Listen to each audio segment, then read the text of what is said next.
आ जाओ, आपका स्वागत है। पढ़ लो, मैं फिर से कह रहा हूं, नहीं तो एक ही चीज कहोगे, फोन आएगा पापा नहीं मान रहे, फिर आप यही गाना गाओगे कि ठुकरा के मेरा प्यार मेरा इंतकाम देखोगी, मैं तेरे ससुराल से तवा चुरा लाऊंगा तो रोटी किस पे सेकोगी। आ जाओ, इसको पहले देखो। नमस्कार, मैं आप सभी का स्वागत एवं अभिनंदन करता हूं अपने YouTube channel maths by Rinku Tripathi को। मैं फिर से कहता हूं कि आप हमको शेयर करिए, छिपा के मत रखो, हमको नजर नहीं लगेगी कि नजर लग जाएगी। जितना मर्जी उतना शेयर करो, लाइक करो, शेयर करो, सब्सक्राइब करो। आ जाओ, इस सवाल को पहले लगाते हैं। जैसा कि प्रीवियस वीडियो में जो लोग नहीं देखे हो, पहले जाके लिंक हमने डिस्क्रिप्शन में दिलवा दिया है, पहले जाके उसे देखो। हमने बाकायदा पूरा कॉन्सेप्ट सिखाया है कि कैसे लगाते हैं। इसमें 3 टाइप के सवाल होते हैं, जिसमें कि पहले टाइप का सवाल है पहेली वाला। एक बार पढ़ लो। ए बी की बेटी है, बी सी की माँ है, डी सी का भाई है और डी का ए से क्या संबंध है। तो पहले बात समझो। एक बार हम फिर से बता दे रहे हैं कि पुरुष के लिए होगा ट्रायंगल का प्रयोग और महिला के लिए होगा सर्कल का प्रयोग। महिला जो होगी वो सर्कल में होगी। अगर दोनों शादीशुदा जोड़े हैं तो बीच में एक प्लस रख देना है, बस, इसके अलावा कुछ नहीं।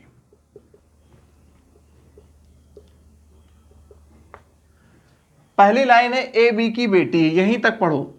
अगर ए बेटी है और किसकी बेटी है, बी की, तो बेटी ये है तो इसका जेंडर क्लियर है कि ये लड़की है, बट इसका जेंडर नहीं क्लियर है कि माँ है या पिता है, लेकिन इसकी बेटी है। फिर कह रहा है बी सी की माँ है, ये जो बी है ये माँ है और किसकी माँ है, सी की माँ है। तो सी या तो ए का भाई होगा या तो ए की बहन होगी, तो दोनों एक ही जनरेशन में बैठेंगे। क्या इतनी बात सबको समझ में आ गया?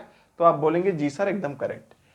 डी सी का भाई है, जो डी है वो किसका भाई लगता है, तो आप बोलेंगे सी का भाई लगता है। तो अगर डी सी का भाई लगता है तो यही डी ए का भी भाई लगता है। इन तीनों की मां कौन है, बी है। तो पूछा है डी का ए से। तो आप सभी जानते हैं कि जिनके पीछे से लगा होता है वो आदमी बुलाता है दूसरे व्यक्ति को। तो किसके पीछे से लगा है, ए के पीछे से लगा है। अब ए बुलाएंगे और किसको बुलाएंगे, डी को। तो बताओ ए बुलाएगा डी को क्या कह के बुलाएगा, तो आप कहेंगे कि मार साहब ये सी ऑप्शन यानी भाई कह के बुलाएगा। क्या इतनी बात सबको समझ में आ गया? अब आपको हम दूसरा क्वेश्चन बताने जा रहे हैं, दूसरे सवाल। तो लो आ गए हम दूसरे सवाल को लेकर, जिसमें आप कह सकते हो ये जहरीले सवाल है, जिसमें आप ये भी कह सकते हो कि नानी विल बी रिमेंबर, यानी कि नानी याद आ जाएंगी। आ जाओ, इसको सवाल को लगाओ। तो उम्मीद है कि आप लोग लगा लिए होंगे। पी क्यू का भाई है, पी किसका भाई है, क्यू का भाई है। तो अगर ये भाई है तो एक ही जनरेशन में बैठेंगे, आप बोलेंगे जी सर। आर क्यू की माँ है, ये जो आर है ये माँ है, तो ऊपर वाली जनरेशन किसकी माँ है, क्यू की। तो पी की भी तो माँ होगी क्योंकि दोनों भाई बहन है। फिर इसके बाद एस आर का पिता है। अच्छा, जो एस है वो आर का भी क्या है, पिता है, एस आर का पिता है। अब टी एस की माँ है, जो टी है वो एस की माँ है। थोड़ा यहाँ जगह कम पड़ा है इसलिए हम थोड़ा इसको नीचे फिर से बता दे रहे हैं कि पी क्यू का भाई है, तो पी भाई है क्यू का, और आर क्यू की माँ है तो आर माँ होगी, क्यू की माँ है तो इन दोनों की माँ कौन हो गई, आर। फिर है एस जो है आर का पिता है, आर का पिता कौन, एस, तो पिताजी ऊपर वाले जनरेशन में आते हैं। फिर बताया गया टी एस की माँ है, इस एस की माँ कौन है, टी है। पूछा है पी का टी से क्या संबंध है। तो ध्यान से सुनो, यह है इसका बेटा है, उसकी बेटी और उसका बेटा। ये टी बुलाएंगे, जिसके पीछे से लगा है ये बुलाता है, और किसको बुलाएंगे, पी को। तो अगर इसे बुलाते तो बताओ क्या कहते, तो बताओ आप इसमें कहते कि पोती कहते। तो पोती का भी बेटा है तो क्या लग जाएगा, पर लग जाएगा। तो पर किस ऑप्शन में है, और ये बेटा है तो पर पोता ही तो कहेंगे। तो option number B Bombay is the correct उत्तर है। समझ में आ गया? आप कहेंगे जी मार साहब एकदम करेक्ट है।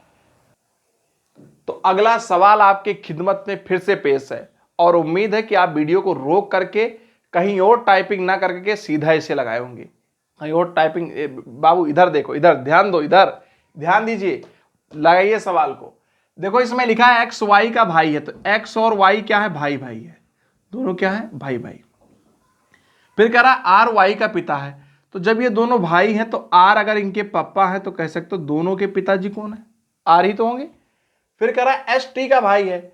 अब इस बात को हम डायरेक्ट नहीं जोड़ सकते, तो ध्यान से सुनो और समझो, हिंट को लिखना सीखो एज अ हिंट के तौर पे कि एस भाई होगा, किसका भाई होगा, टी का भाई होगा। अब इसी को बाद में हम जोड़ेंगे कोई हिंट से।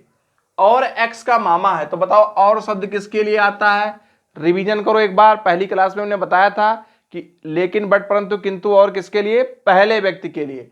तो पहला व्यक्ति कौन है, एस, और दूसरा व्यक्ति कौन है, टी। तो और किसका मामा है? एक्स का। तो एक्स का मामा कौन होगा? एस होगा। तो एस हो गया एक्स का मामा, एक्स का मामा। अब ये अगर यहां आ गया तो इसके बगल में टी भी आ गया। अब पूछा है टी का आर से क्या संबंध है। तो हो सकता है, देखो ये संभावना है कि हो सकता है ये इसकी बहन हो जाए और इनकी हो जाए शादी।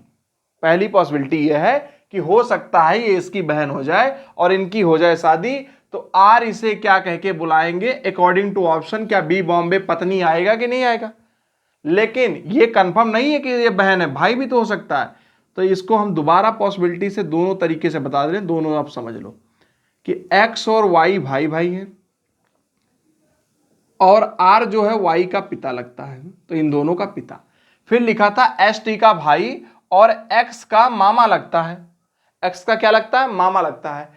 तो अगर ये एक्स का मामा लगता है तो ये ऊपर वाली जनरेशन में होगा और ये टी इधर आ गया, ये भी तो हो सकता है इसकी बहन कोई और हो जिनके साथ ही ये शादी हुआ किसका? आर का। अब इनका नाम नहीं पता है, तो ऐसी कंडीशन में आर इसको क्या कह के बुलाएगा? इसका जेंडर ही नहीं क्लियर है तो इसमें कह सकता है साला भी कह सकता है, साला। और लड़की होती तो क्या कहता? तो आप कहेंगे कि वही सर जो हम तलाश में रहते हैं, साली कह सकता है। क्या ये दोनों डायग्राम आपको समझ में आ गया? और दोनों को डायग्राम को नोट कर लो। कोई दिक्कत हो तो आप कमेंट करके हमसे फिर से पूछ सकते हैं, हम इसको आपके डाउट को क्लियर करेंगे। अब हम चलते हैं अगले सवाल की ओर। ये रहा आपके सामने अगला सवाल, और इसे पढ़ो, समझो, वीडियो को रोको, लगाने का पूरा प्रयास करो, ना लगे तो हमसे आप पूछो और ध्यान से समझो। तो उम्मीद है कि आप लोग लगा लिए होंगे। देखो, एक परिवार में 6 सदस्य हैं, ABCD से लेकर F तक। परिवार में पुरुषों की संख्या महिलाओं की संख्या के बराबर है। इसका मतलब अगर कोई परिवार है उसमें पुरुष और महिला बराबर है तो 3 पुरुष होंगे और 3 ही क्या होंगी? महिलाएं होंगी। इसके बाद बताया गया है कि A और E F के बेटे हैं। तो जो A होगा और E है, ये दोनों किसके बेटे हैं? F के बेटे हैं। B A का पुत्र है, जो B है वो A का पुत्र लगता है, तो इसका मतलब ये होगा कि A के नीचे आ जाएगा ये B। फिर है D 2 बच्चों की मां है, एक लड़का है और एक लड़की है, तो C का A से क्या संबंध है? अब थोड़ा ध्यान से समझो कि जो D है वो 2 बच्चों की मां है। तो अगर हम D को कहीं बैठाना चाहे, परिवार में 6 ही सदस्य हैं, तो D 2 बच्चों की जो मां होगी तो A से उनकी करानी पड़ेगी शादी हमें। तो A से हम शादी करा दिए किसका? D का, तो ये हो जाएगी महिला। अब D 2 बच्चों की मां हो जाएगी, एक लड़का ये है, ऑलरेडी एक लड़की कोई हो जाएगी। तो परिवार में देखो 2 2 4 1 5 और एक 6। अब ये किसका नाम बचा है? ABCD में देखोगे आप तो A भी आ चुका है, B भी आ चुका है, C गायब है, तो ये हो जाएगा C। अब है कौन? तो परिवार में जितनी महिला उतने पुरुष, तो कितने पुरुष हैं? 1 2 3, तो 3 क्या हो जाएंगी? महिला। इसका मतलब ऑटोमेटिक F क्या हो जाएंगी? महिला। पूछा है कि C का A से क्या संबंध है, तो C A को बुलाएगा, यानी A बुलाएगा C को, जिसके पीछे से लगा वो बुलाता है, तो A बुलाएगा C को, तो क्या कह के बुलाएगा? पुत्री, यानी B Bombay is the correct उत्तर। समझ गए? अब आपको हम मिलेंगे अगले वीडियो में, तब तक के लिए आप इसको लगाइए सॉल्यूशन। जो कुछ ना समझ में आए कमेंट करके पूछ लीजिए। इस वीडियो को लाइक शेयर सब्सक्राइब करना बिल्कुल ना भूलें और आप बेल आइकन घंटा जरूर दबाएं ताकि आपको टाइम से नोटिफिकेशन मिलता रहे। तब तक के लिए गुड बाय, टेक केयर, शब्बा खैर, जय हिंद, जय भारत।